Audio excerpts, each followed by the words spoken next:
చదువు ఉచిత మందుతో హైదరాబాద్లో చాలా వరకు వచ్చేసింది. అలాగే ఈరోజు నా ఇంటికి వచ్చి నా కుమార్తె మీకు సేవ చేయాలని ఎంతో ఆనందంగా వచ్చండి. నేను చెయ్యాలి తప్పనిసరిగా, నాన్న నాకు నువ్వు సహకరించాలి అని కోరింది. అందుకని నేను కూడా నా ఫ్యామిలీ సమేతంగా నా కుమార్తెకి ఎక్కడ ఇబ్బంది లేకుండా కూడా ఉండి సక్రమంగా ఎదగాలని, రాజకీయ పరంగా చేయాలని నాకు కూడా ఉద్దేశం కలిగింది. అందుకు మీ అందరూ కూడా సహకరించి ఈ ప్రెస్ ద్వారాగా సక్రమంగా జరిపించాలని మీ అందరికీ నా హృదయ కృతజ్ఞతలు తెలియజేస్తున్నాను. అందరికీ నమస్కారం. నా పేరు అంగడి రేవతి. ఇప్పటి వరకు నవభారత్ గ్రామీణ అభివృద్ధి చారిటబుల్ ట్రస్ట్ ఫౌండర్ ఆర్ చైర్మన్గానే తెలుసు.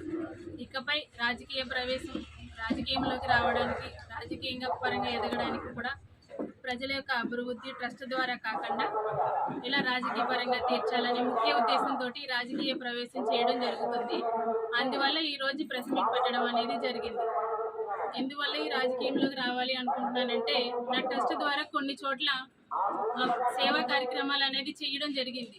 వైద్యపరంగా కానీ, విద్య పరంగా కానీ చాలా వరకు చాలా చోట్ల నేను కొన్ని సేవా కార్యక్రమాలు అనేది పెట్టడం జరిగింది. అక్కడ నేను తెలుసుకున్నది ఏంటంటే, ప్రజలు చాలా ఇబ్బందులు పడుతున్నారు. వాళ్ళకి సరైన విద్య కానీ, వైద్యం కానీ ఏది అందక మారుమూల ప్రాంతాల్లో ఉన్న ప్రజలు చాలా ఇబ్బందులు పడుతున్నారని నాకు అర్థమైంది. అందువల్ల నేను ఈ రాజకీయంలోకి రావాలి అని నిర్ణయం తీసుకున్నాను. ఎందువల్ల అంటే, ఆరోగ్యపరంగా కానీ, విద్యాపరంగా కానీ వాళ్ళకి అందవలసినవి అందట్లేదు. చాలా ఇబ్బందులు అనేది పడుతున్నారు. ఆ ఇబ్బందులు తీర్చాలనే ముఖ్య ఉద్దేశంతో ఈ రాజకీయ ప్రవేశం అనేది చేయడం జరుగుతుంది. అందువల్ల ఈరోజు ప్రెస్ మీట్ కూడా పెట్టడం జరిగింది. ఇంకా ఈ ఇబ్బందులను తొలగించాలని, నా వల్ల ఈ నియోజకవర్గ ప్రజలందరికీ ఇబ్బంది లేకుండా చేయాలనే ముఖ్య ఉద్దేశంతో ఈ రాజకీయంలోకి రావడం జరుగుతుంది. విద్యాపరంగా చూసుకున్న విద్య, త్రాగునీరు, రోడ్లు ఇవన్నీ కూడా ఏది కూడా మారుమూల ప్రాంతాల్లో ప్రజలకి సౌకర్యంగా లేవు. వాళ్ళంతా ఇబ్బందులు పడుతూనే ఉన్నారు. ఇప్పటి నుంచి చూసినా అలాగే ఉంటున్నారే తప్ప వాళ్ళలో అభివృద్ధి అనేది రావట్లేదు. అందువల్ల నేనంటూ ఇండిపెండెంట్గా లేదా పార్టీ తరఫున వచ్చి అభివృద్ధి చేయాలని ఒక ముఖ్య ఉద్దేశంతో రాజకీయ ప్రవేశం అనేది చేయడం జరుగుతుంది. దీనికి ప్రజలందరూ కూడా మీ వంతు సహకరించాలని నేను మిమ్మల్ని అందరినీ మనస్ఫూర్తిగా కోరుకుంటున్నాను. అందరికీ నమస్కారం. నేను చదువుకునేది 10th క్లాస్ మాత్రమే, కానీ ఇది చేయడానికి చదువుతో సంబంధం లేదు. మన కృషి, మన యొక్క స్వయం కృషి, అలాగే మనం చేయాలనే తాపత్రయం నన్ను ఇక్కడి వరకు తీసుకొచ్చింది.